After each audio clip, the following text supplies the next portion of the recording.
I was asked to say a few things about reading, my own reading habits. So I've done a quick mental typology, and I can think of 6 different types of reading. So let me say a few things about that. First of all, there is binge reading. This is my own favorite. It's my own specialization, and I highly recommend it. Binge reading is where you discover a new author that you like, never read before, and you cannot rest until you have read systematically through all of their works. This is my own most typical form of reading. I tend not to read just a book at a time, but to read a person at a time, and to move on to someone else once I've devoured someone's entire corpus. A recent example for me is the American writer of short fiction, Steven Millhauser. I discovered him only a little while ago, and I've been reading all of his books. He's written several books of short stories, some novellas, a couple of novels too. His real genius, though, is in the short story. And if you're interested in Millhauser, I think this is his best collection, The Knife Thrower and Other Stories. So that's an example of my current binge reading. I've still got a couple more of his to do, but I'm trying to binge my way through Millhauser at the moment. Secondly, we have accidental reading. This is one of my common problems as well. This little book is G.K. Chesterton's book on Thomas Aquinas. The other day I was idly passing my shelves and I noticed it there and noticed I'd never read it. I've been really into Chesterton lately. He's another binge person for me at the moment. Anyway, I didn't have time to read the whole book, so I just picked it up off the shelf and thought I would read his opening pages. Before I know it, I've accidentally read the whole thing, and it's a very enjoyable book. There's a lot of Chesterton in here too. He talks about Thomas Aquinas' enormous capacity for absent-mindedness, for example. He talks about the fatness of Thomas Aquinas, his dreamy, the way he would daydream and wander off from what was going on around him. It's a book about Chesterton as well as Thomas Aquinas, I think. A beautiful little book, but I read it accidentally. I got this line actually from my wife one day, who said to me very guiltily, "I just accidentally ate a whole piece of chocolate." I really liked that, so I decided I would call this one Accidental Reading. It's a nice little book. It's also in the Volume 2 of the Collected Works of Chesterton. I've been collecting and working my way through these lately, but I'd never read it here. It was something about this small volume on the shelf that spoke to me, and before I knew it, I had accidentally read the whole thing. Thirdly, we have friendly reading.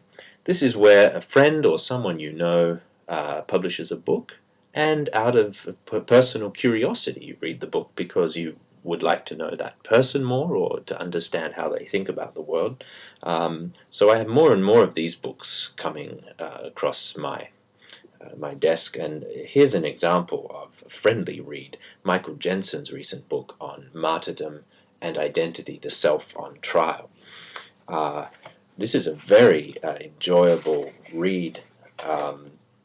It discusses martyrdom as part of the formation of Christian selfhood, and as the base, martyrdom is the basis of a distinctively Christian theory of selfhood, and it's based on a whole range of texts. There's Salman Rushdie, a lot of Charles Taylor as part of the conceptual underpinning, but at the center of it is a reading of T.S. Eliot, and it's a very fine book indeed, which argues for martyrdom as a suffering form of persuasion. I really appreciated this book, and it was an example of friendly reading. I might not have thought to read that book if I hadn't have known the author, but now I know a little bit more about the author and a hell of a lot more about martyrdom and the self.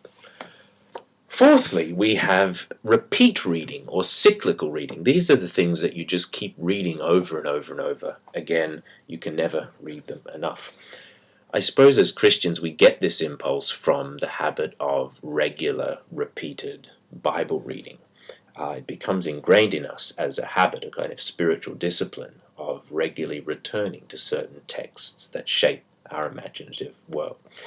My mother once met somebody, and she mentioned the Bible, and the person said, "Oh yes, the Bible, yeah, I've read that." The reason that's funny is that the Bible is not the kind of text that you read once. It's the kind of text that is read and then reread. Someone has said as well, I think someone said this in a comment on the blog the other day actually, that you can never read the same book twice because books do things to you. You will never be the same person the next time you read it. So here's an example for my cyclical reading, St. Augustine's Confessions. I have this in many editions, and it's a book to which I just always feel like returning. I might not read all the way through it. I might just pick a certain book.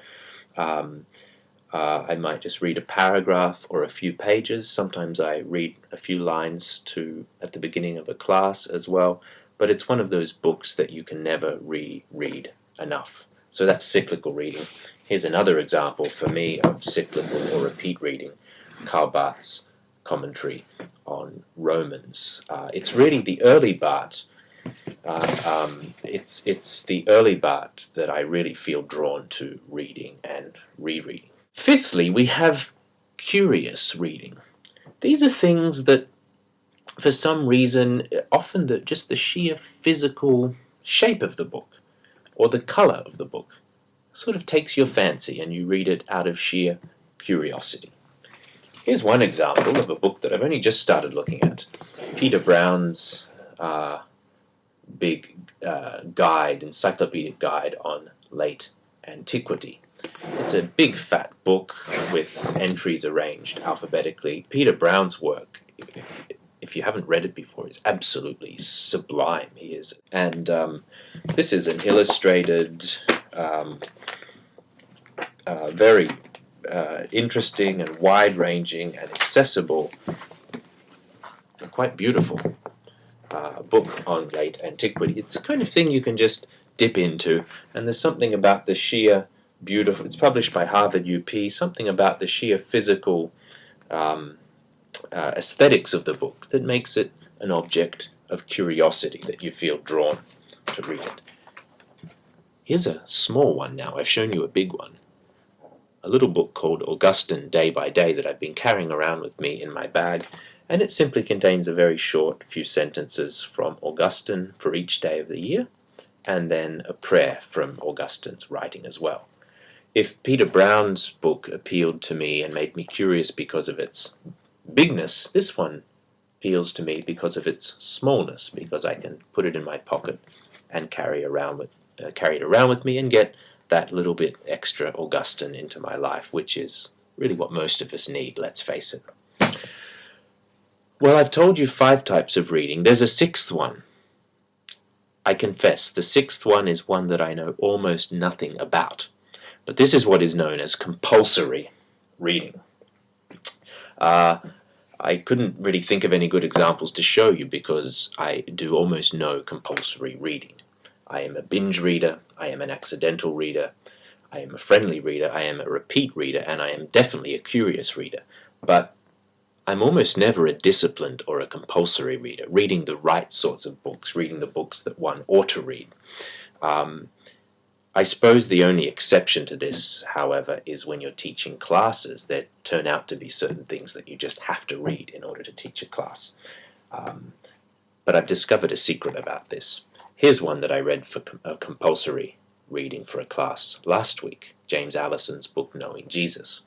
The trick here, of course, is to pick a book that you would really enjoy reading anyway and to make it the compulsory reading, and in that way try and minimize this hideous aberration of disciplined or compulsory reading. I think true reading should be wildly, raucously undisciplined. James Alison's book, though, the Girardian thing, don't worry about that, but the first chapter, especially on the resurrection of Jesus as a transformative event, quite wonderful. So I choose my compulsory reading very carefully so that it becomes one of the other 5 categories.